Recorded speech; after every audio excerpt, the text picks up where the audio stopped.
जैसा कि आपको पता है कि 2 दिन पहले हमने यहाँ प्रॉपर्टी फ्रीजिंग की कार्रवाई शुरू की थी पुंछ में।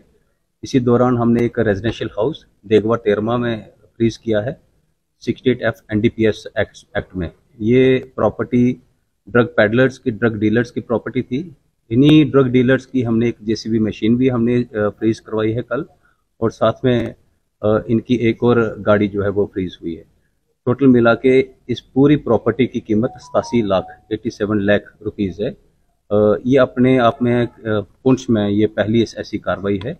इसी के चलते मेंढर पुलिस ने भी इसी तरह की एक कार्रवाई की है। उन्होंने एक double storey residential house freeze करवाया है थोड़े दिन पहले, और साथ में 2 गाड़ियां, एक आल्टो और एक टाटा मोबाइल, वो भी फ्रीज करवाई है। तो इस तरह की कार्रवाइयों में हमने कुछ और प्रॉपर्टीज भी आइडेंटिफाई की हैं। बड़ी जल्दी आप देखेंगे कि उनके खिलाफ भी कार्रवाइयाँ इस तरह से होना शुरू हो जाएंगी।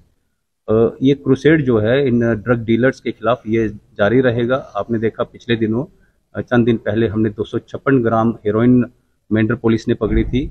130 ग्राम कोकेन पुंछ पुलिस ने परसों यहाँ से सीज की है। टोटल मिला के आप देखें अभी तक इसी साल हमने 47 FIRs NDPS एक्ट में दे दी हैं, और जिसमें हमने 83 लोगों को गिरफ्तार किया है।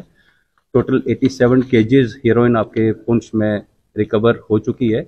ये अपने आप में पिछले चंद सालों के साथ अगर कंपेयर करें तो ये रिकॉर्ड NDPS के खिलाफ जो हमारी कार्रवाई है, ये एक नया रिकॉर्ड हमने यहाँ पर कायम किया है। प्रॉपर्टीज़ के जहाँ तक ताल्लुक है, हमें लगा कि NDPS में जब हम सिर्फ जो ड्रग पैडलर्स हैं या जो लोग इसको ट्रांसपोर्ट करते हैं, जब उनको गिरफ्तार करते हैं, उससे ये हमारा जो इनके खिलाफ जो क्रूसेड है वो आयाम तक नहीं पहुंचता है। इसीलिए हमने अब इनकी प्रॉपर्टीज़ जिसकी वजह से ये लोग इस कारोबार में पड़ते हैं, वो सारी प्रॉपर्टीज़ आइडेंटिफाई करके फ्रीज करना शुरू कर दी है। क्या इसमें जिन लोगों की ये प्रॉपर्टीज़ फ्रीज हुई हैं सारे के सारे यहीं पे और अरेस्टेड हैं, इनके खिलाफ FIRs लग चुकी है। जो देगवा टेरवा में जो हमने घर फ्रीज किया है और जो व्हीकल्स हमने फ्रीज किए हैं, ये लोग 24 किलो हेरोइन की सीजर में इन्वॉल्व थे। 24 किलो 15 लाख रुपया इनके कब्जे से जब्त हुआ था, यानी कि ये बड़े ड्रग डीलर्स थे। सिमिलरली जो मेंढर में जो हमने डबल स्टोरी मकान जो फ्रीज करवाया और जो गाड़ियाँ उनकी फ्रीज करवाई, ये भी बड़े ड्रग डीलर जो थे। अक्सर ये सवालिया निशान लगता था कि बड़े ड्रग डीलर्स जो हैं वो पुलिस के शिकंजे से बच जाते हैं, उनकी प्रॉपर्टीज बच जाती हैं। उसी का एक स्ट्रॉन्ग मैसेज पूरे पुंछ में हमने देने की कोशिश की है। आने वाले दिनों में देखेंगे इस तरह की बहुत सारी प्रॉपर्टीज आपके पुंछ में फ्रीज होंगी, जिससे पूरे पुंछ की आवाम को बड़ा रिलीफ मिलने जा रहा है। तो टेररिज्म का जहाँ तक ताल्लुक है, पाकिस्तान की तरफ से, हमारे नेबर कंट्री की तरफ से बहुत सारी अटैम्प्ट्स हो रही हैं। वो आपने देखा होगा कि टोटल 87 केजीज हीरोइन का यहाँ पर रिकवर होना, ये अपने आप में एक इस चीज़ को इसका प्रमाण है कि काफ़ी ज़्यादा कोशिश वहाँ से ड्रग को पुश करने की हो रही है। और ये सीजर ये बताता है कि पूरी एजेंसीज, इसमें जो फ्रेंड्स पे आर्मी है, हिंटरलैंड में जो पुलिस है, बाकी सारी इंटर एजेंसीज हैं, सब में कोऑर्डिनेशन बहुत पुख्ता है, आला दर्जे की है, और सारे के सारे अलर्ट है इस चीज़ को लेके। बहुत सारे आप बफलियाज वाले केस की बात कर रहे हैं। बफलियाज में हमने हमारे पास एक बड़ी स्पेसिफिक इनपुट आई थी, जिसमें एक फॉर्च्यूनर गाड़ी का रेफरेंस आया था।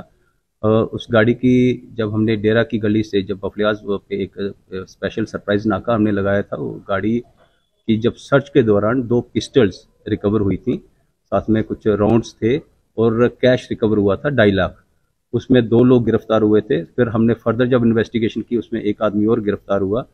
उस इन्वेस्टिगेशन में नारकोटिक्स के डायरेक्ट ताल्लुकात तो नहीं उसमें, लेकिन उसमें LET के मॉड्यूल के रेफरेंसेस सामने आए हैं, और जहां पाकिस्तान की तरफ से वो कंसाइनमेंट हमारे इस तरफ भेजी गई थी, और उसके रेफरेंसेस उस इन्वेस्टिगेशन में आए हैं। मेरे हिसाब से ये एक बड़ा स्ट्रॉन्ग मैसेज जा रहा है, क्योंकि अक्सर लोग ये बात करते थे कि जो लोग गिरफ्तार होते हैं 2 साल 3 साल की बाद, वो लोग फिर से वापस आ जाते हैं, उनके मकान, उनकी प्रॉपर्टीज, उनके घर उसी तरह से आप देखें कि वो बढ़ते ही जा रहे हैं। लोग बाकी लोगों के लिए भी ये एक बड़ा अजीब सा फिनोमिना चल रहा था कि लोगों की प्रॉपर्टीज और जो इनकी जायदाद है उस पर कोई हाथ नहीं डालता है। तो ये मेरे हिसाब से तो बहुत स्ट्रॉन्ग मैसेज जा रहा है। इसमें फ़र्क पड़ा है। आपने देखा पिछले दिनों हमने इस पुंछ ज़िले में इसी साल में अभी तक 10 PSA हम कर चुके हैं। 8 पिट NDPS, जो अपने आप में एक रिकॉर्ड है। हमारा एवरेज पिट NDPS पुंछ ज़िले में 2017-18 के बाद हम पिट एनडीपीएस आप देखेंगे सिर्फ 2022 में 3 हुए थे, 2021 में 1 हुआ था। पिट एनडीपीएस स्पेशल पीएसए है जो सिर्फ और सिर्फ ड्रग डीलर्स उन लोगों के खिलाफ लगता है जो एफआईआर्स में जिनका जिक्र नहीं आता, जो पीछे बैठ के ये कारोबार चलाते हैं। ये पिट एनडीपीएस में 8 लोगों का पीएसए इस तरह से होना और 10 लोगों का पीएसए, टोटल 18 पीएसए इस लिहाज में होना अपने आप में एक मिसाल है। इसके अलावा 146 लोगों के खिलाफ प्रिवेंटिव एक्शंस भी लिए गए हैं आपके पुंछ जिला में। कुल मिला के बड़ा स्ट्रांग क्रूसेड जो है हमने लॉन्च किया है पुंछ में ड्रग्स के खिलाफ।